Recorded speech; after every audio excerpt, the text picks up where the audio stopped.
On the second day of giving Ethan the silent treatment, he paraded around with my best friend, the two of them almost inseparable. Bystanders joked, "Ethan, you're with Luna's best friend. If she really cries from anger, you're going to suffer the consequences." Ethan sneered, "Cry from anger? I was too lenient with her before, she can get lost for all I care. I hate her tears." I stood by the door, hearing everything clearly. My heart filled with sarcasm, and I casually tossed the making amends gift into the trash can. Back home, I completely smashed the fully decorated marital home I had just prepared. I left defiantly. I could tolerate Ethan's antics, but never infidelity. I no longer wanted either my fiancé or my best friend. Later, Ethan found me, groveling for my forgiveness. But once you lose me forever. Before we continue, please subscribe to this channel and tell us in the comments section where you're listening from. Ethan argued with me because I forgot to prepare his coffee. That evening, he stormed out of the house in anger and never came back. I had no choice but to make the first move to make amends. After all, we were getting married in a few days. Ethan had always had a bad temper, always getting angry over small things, believing I didn't love him. I thought his childhood trauma and insecurity caused this, so I always humored him. But if he really crossed a line with me and made me angry, he would act innocent and desperately beg for forgiveness. Our rocky relationship had lasted 4 years. I carried the gift and walked to the private dining room. Seeing a gap in the door, I thought about pushing it open and entering. Suddenly, I heard voices from inside. "Ethan, you're with Luna's best friend. If she really cries from anger, you're going to suffer the consequences." Ethan said disdainfully, "Cry from anger? I was too lenient with her before, she can get lost for all I care. I hate her tears." I gasped, seeing through the gap in the door that Ethan was embracing Chloe, my best friend. They were practically about to kiss. The sight stung my eyes, and my heart was gripped by pain, leaving me breathless. Ethan's friend exclaimed, "Go. Now that's a real man's man." As he spoke, in a moment of passion, Ethan grabbed Chloe's face and kissed her. Chloe, deeply engrossed in the kiss, suddenly met my eyes. She first froze, then gave me a provocative smile. My heart filled with scorn. My best friend, whom I thought so highly of, had apparently coveted my fiancé. I glanced at the gift in my hand, then turned and threw it into the nearby trash can. This gift became a joke. So, while I was upset about giving the silent treatment, Ethan found comfort with someone else and didn't care about my feelings at all. The person he cheated with was still my best friend. They actually ganged up to betray me. I drove home quickly, returning to the fully decorated marital home. The door was still adorned with the red paper cutouts I had personally made. I stared at the red paper cutouts, my gaze full of mockery. I called the demolition crew leader, my voice flat. "Can you come demolish the house now? I can pay extra." Dozens of people arrived. I sat on the sofa, giving careful instructions: smash all the walls, and ideally, destroy all the furniture. If the floor can't be pried up, just chop it into pieces. The crew members were surprised but followed all instructions. I wanted to destroy not just the house, but all the gifts I had given Ethan, and all the gifts he had given me, including the piano that symbolized our 4 years of love. I took a hammer and smashed the piano piece by piece. This mansion was my own meticulous design, imbued with all my hard work and dedication. Today, I reduced it to a pile of rubble. I could tolerate Ethan's spoiled habits and his self-destructive behavior, but never his infidelity. Ethan has become tainted. I don't want anything tainted. Chapter 2. I watched as the marital home became a pile of rubble. I paid them and smiled as I saw the crew members off. I took one last look at the rubble, then turned and drove away. Since wasn't coming back, I guessed he wouldn't discover the marital home was gone anytime soon. As I drove, I posted on my social media. To all my friends and family, I'm sorry to announce that the wedding is cancelled because Ethan cheated with Chloe. After posting, I immediately turned off my phone. I drove to my own apartment, which was in another city. Once I arrived home, I turned it back on, and many messages popped up, all asking what had happened. Ironically, Chloe even liked the post and commented, "Luna, you've misunderstood. Ethan and I have nothing going on. Robert, my father, called me, a rare occurrence. He questioned me, is marriage a game? I cut off his lecture, who wants a cheater? If you like Ethan, go grovel for him." Robert choked, his face turning beet red, his voice seething with anger. "Luna, how dare you speak to me like that? You've really grown wings. Didn't you desperately pursue Ethan?" Hearing that, I fell silent, which was rare for me. It was true that I had actively pursued Ethan, even going as far as to ruin a blind date Robert had arranged. Robert saw that Ethan's family was well off, so he dropped the matter and even fully approved of us being together. Robert's tone turned unpleasant. He just made a small mistake, and you're going to break up with him? Can't you be more forgiving? I sneered inwardly. That was exactly what Robert had told my mother when he cheated. My mother was more decisive than me. She divorced without even taking me with her. If you like cheating men, you go live with him. After my sarcastic remark, I hung up the phone. It had only been 6 hours since I posted on social media, and I guessed Ethan probably doesn't even know which bed he's sleeping in yet. I lay in bed, staring at the ceiling, unable to sleep. Tears uncontrollably streamed down my face, soaking my pillow. I couldn't be as cool and decisive as my mother, my heart still ached. Suddenly, my phone on the pillow rang. I picked it up and saw it was my mother, whom I hadn't contacted in days. I quickly sat up, rapidly adjusting my composure. Mom, what's wrong? Eleanor chuckled. Don't be sad, you just met a piece of trash. I lowered my head, tears welling up. Wasn't I good to him? Beasts have no conscience. Eleanor had met Ethan before. I once brought her to stay at the Hayes residence for a few days, but didn't like outsiders, so he basically treated Eleanor like she was invisible the whole time. I didn't realize it back then. He only greeted her once and said nothing else. After dinner, Eleanor left without another word. I asked why, and Eleanor smiled, saying, Luna, you need to open your eyes when choosing a man.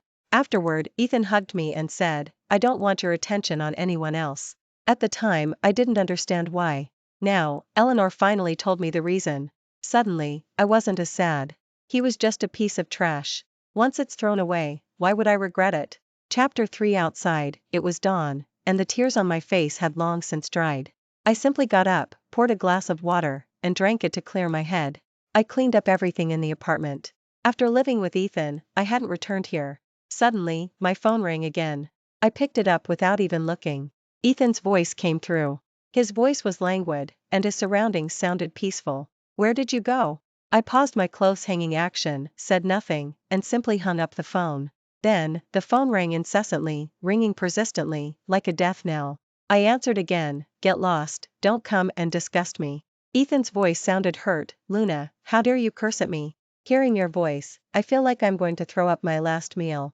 Ethan paused for a second, breathing rapidly, and said in an incredulous voice, are you angry? I wasn't angry, I had just seen through Ethan's cold-heartedness. Luna, don't be angry.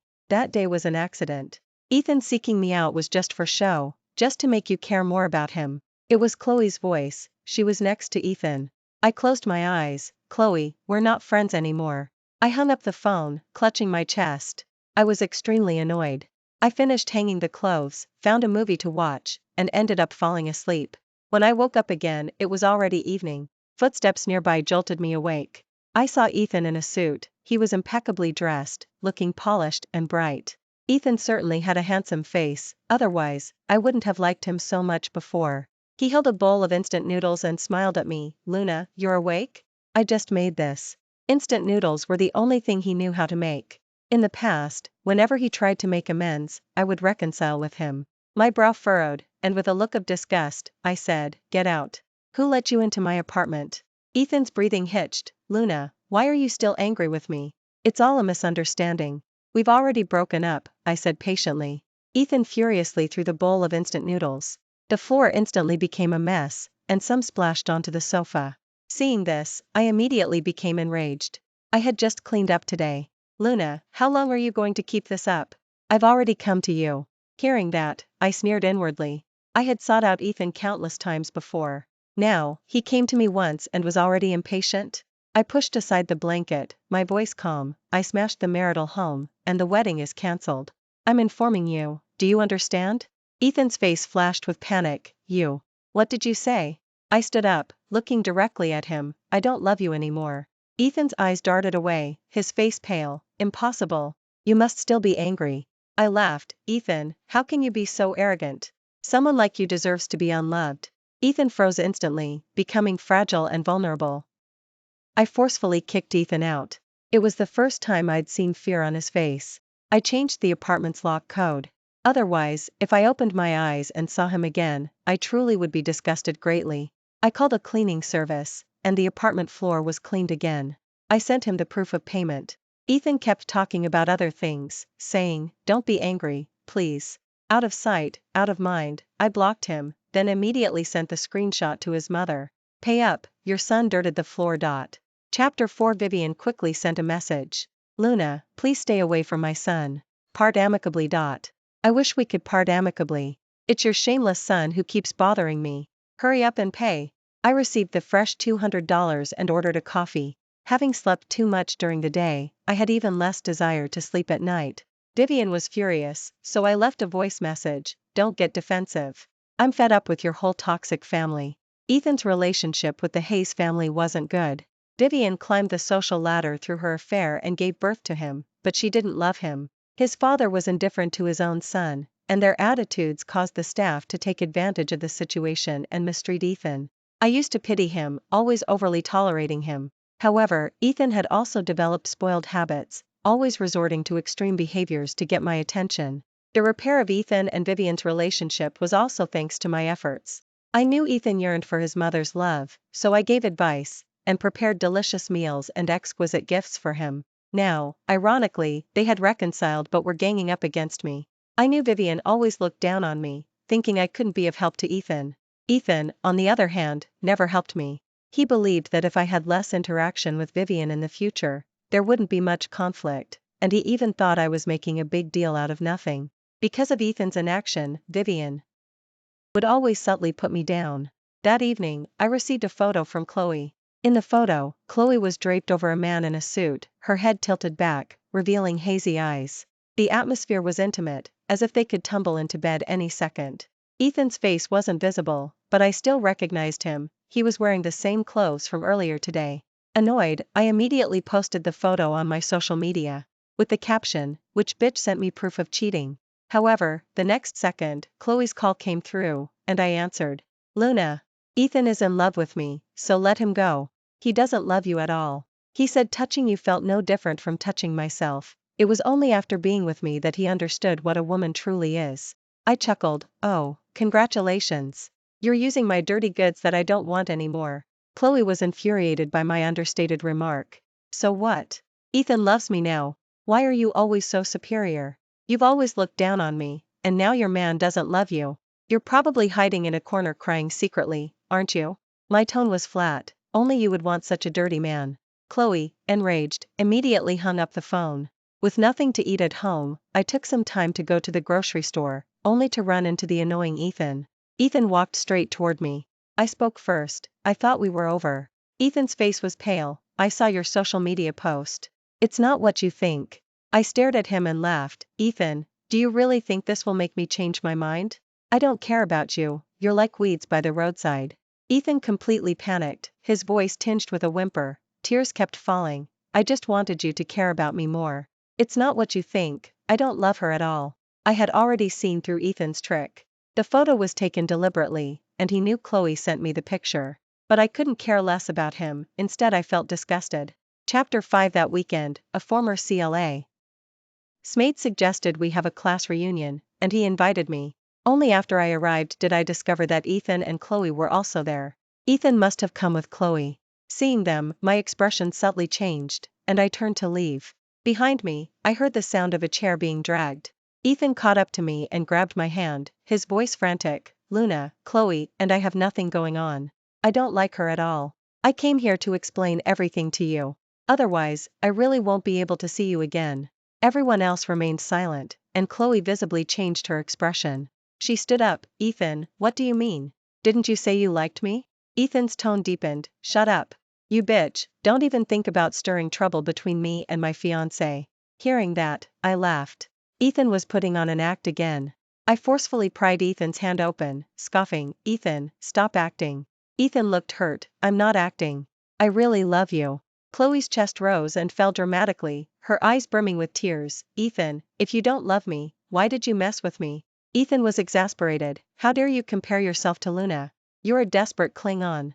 Ethan's words were always venomous. Sure enough, Chloe almost lost her balance. The organizer of this gathering looked troubled. "Luna, please sit down. We can talk while we eat." I exhaled. "You know I'm completely disgusted by them right now. Why are they here?" The classmate looked troubled, she was invited by someone else.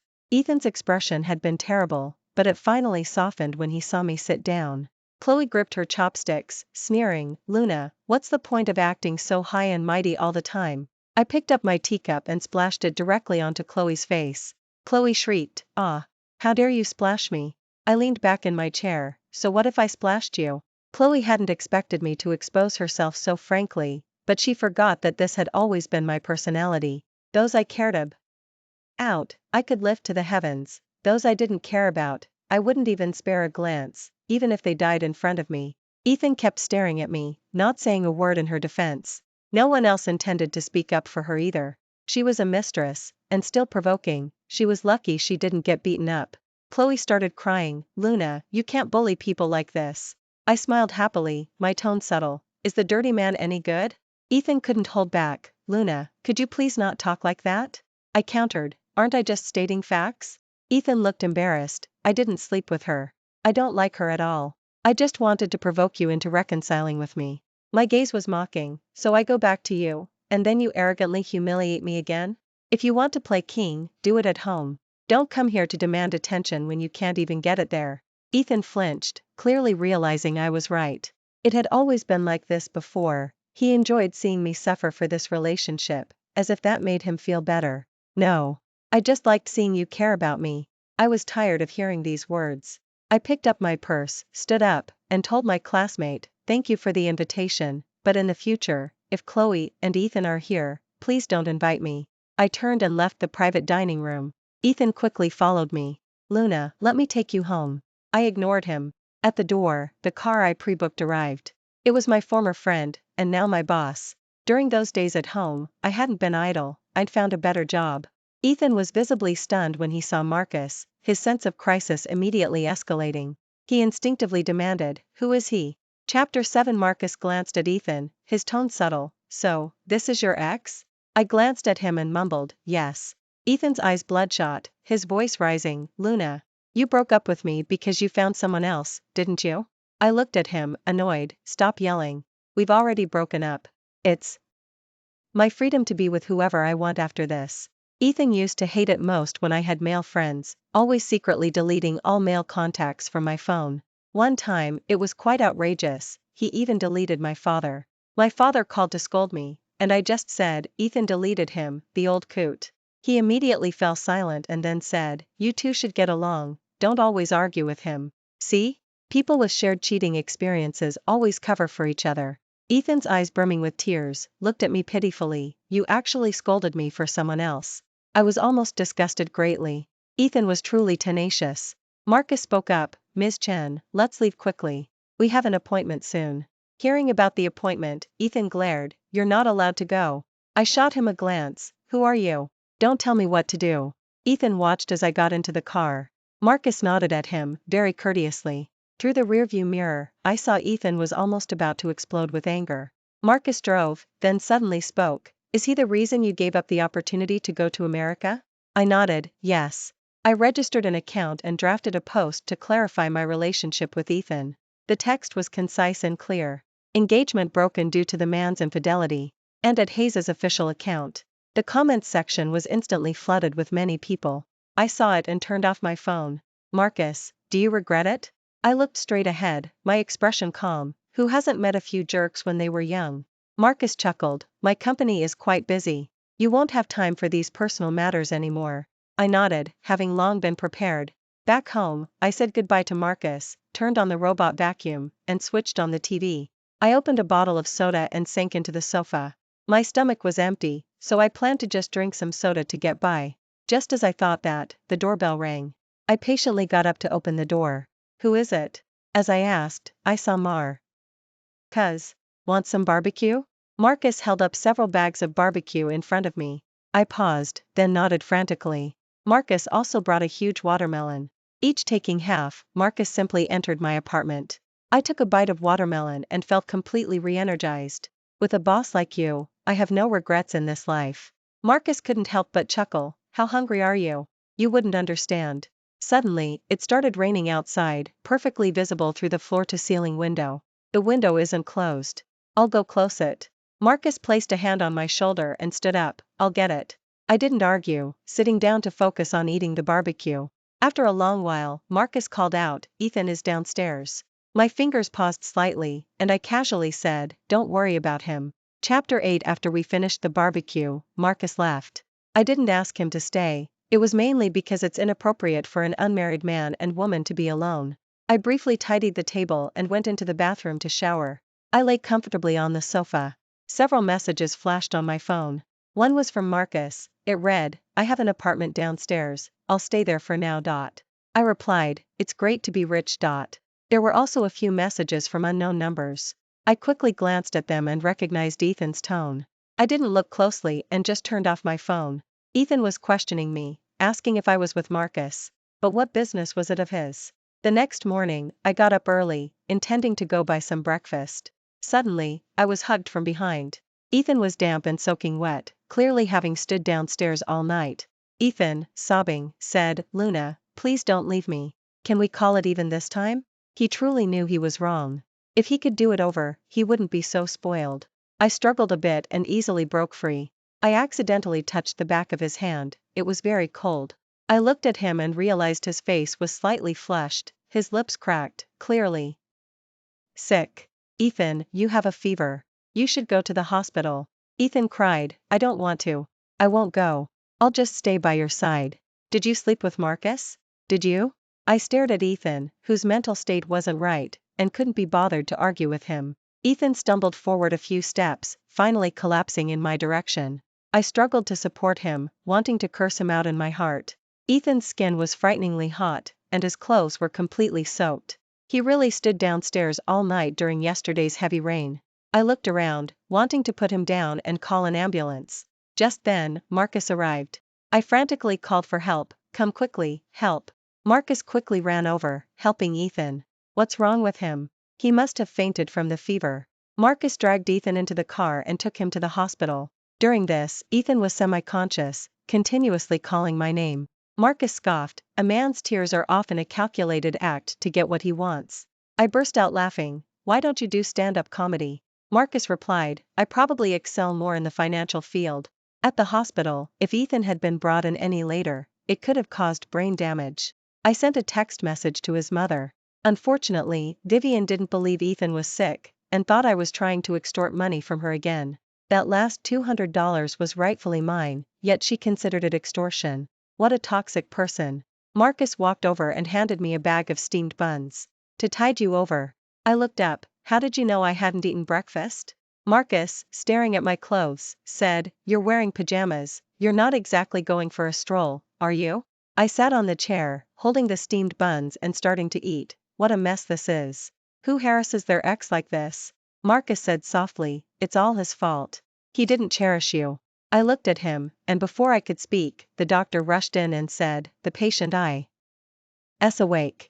I quickly shoved a few more buns in my mouth and walked into the hospital room. I didn't notice Marcus's disappointed gaze. As soon as I walked in, Ethan ripped out the 4 from his hand. I said coldly, stop with these futile actions. Chapter 9. Ethan started crying again.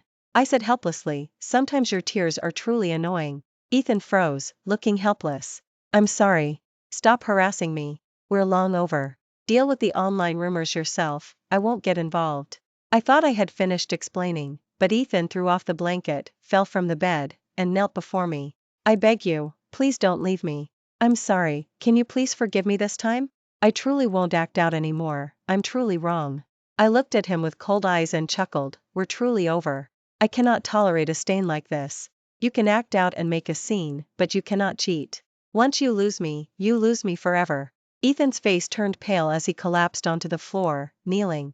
He wept painfully. Then please don't be with Marcus. I paused, Marcus? I didn't know why Ethan wanted to drag Marcus and me into this together, and I couldn't be bothered to argue with him further. You can't tell me what to do. I turned and walked away, hearing Ethan's loud sobbing behind me. Why didn't I know Ethan cried so much before? Regardless, it had nothing to do with me anymore. However, I still left my payment details here. Hospital and medical fees still need to be paid. I left the hospital, intending to continue eating the leftover steamed buns. Marcus stopped me, it's cold. Let's get something else to eat later. I shook my head, it's fine.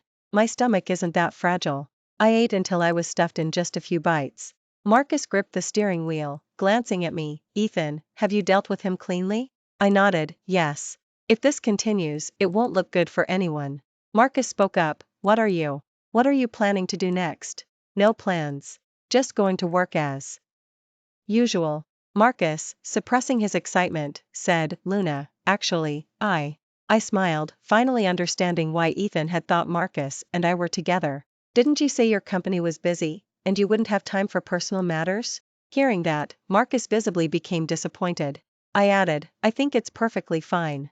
Marcus knew he had been rejected. He chuckled bitterly, You're still as articulate as ever.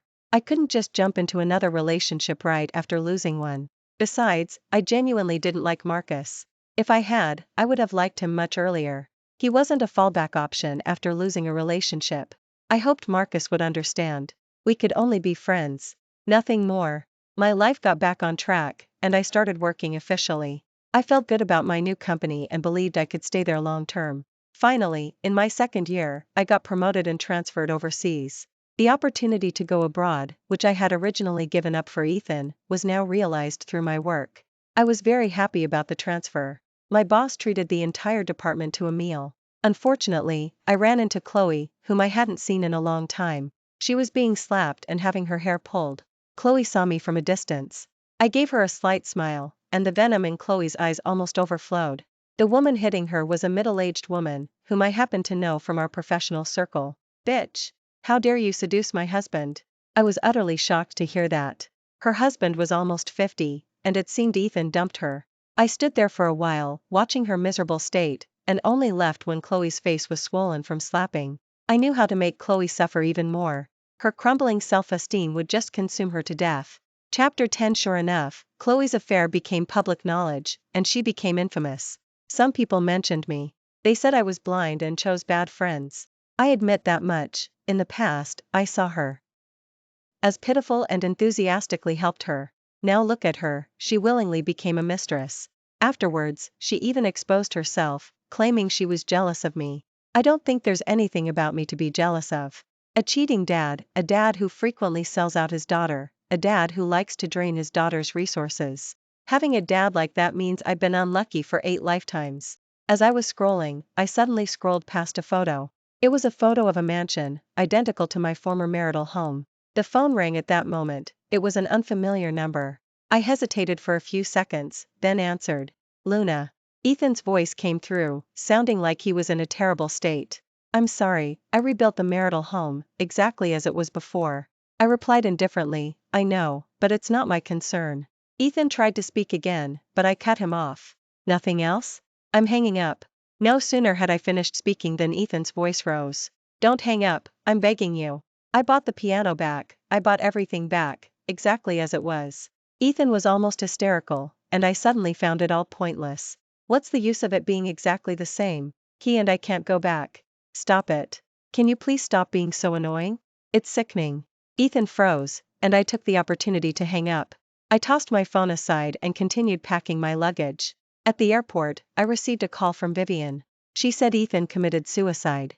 Looking at the approaching boarding time, I replied, if he committed suicide, he should go to the hospital, why call me? This time, I couldn't afford to be soft-hearted again. Anything that hindered my progress was trash. Vivian accused me, how can you be so cold-blooded? Shouldn't the Hayes family be the most cold-blooded? On their own turf, they allowed Ethan to be mistreated by the staff. They're absolutely insane. I took a deep breath and launched into a string of intense insults at Vivian, attacking her character, her husband, and questioning her future intentions. Vivian was so enraged she was breathless, almost fainting. Bitch, don't mess with me. It's not that I don't know how to curse, when I do, I'm not afraid of anyone. Sure enough, Vivian gave up. I used to respect her because of Ethan, but not anymore. We're all human, why should I defer to her? I landed safely in America, and a company car picked me up and took me to the apartment the company had rented. The apartment was neither too big nor too small, perfect for living alone. Marcus messaged me, saying Ethan had his stomach pumped and was safe and sound. I sent an okay emoji. I opened the window.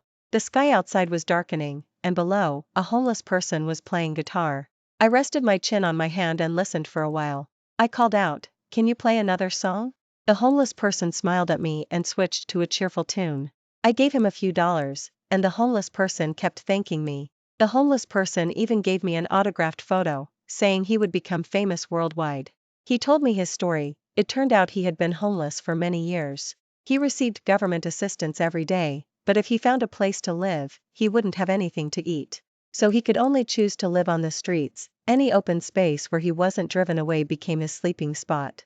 Before leaving, I wished him well. You'll be famous, musician. In the future, everyone who strives for their dreams will succeed.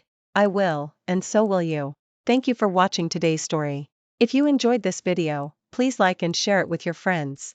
We look forward to hearing your thoughts in the comments section. Feel free to share your opinions, and don't forget to subscribe to our channel for more exciting stories. See you next time.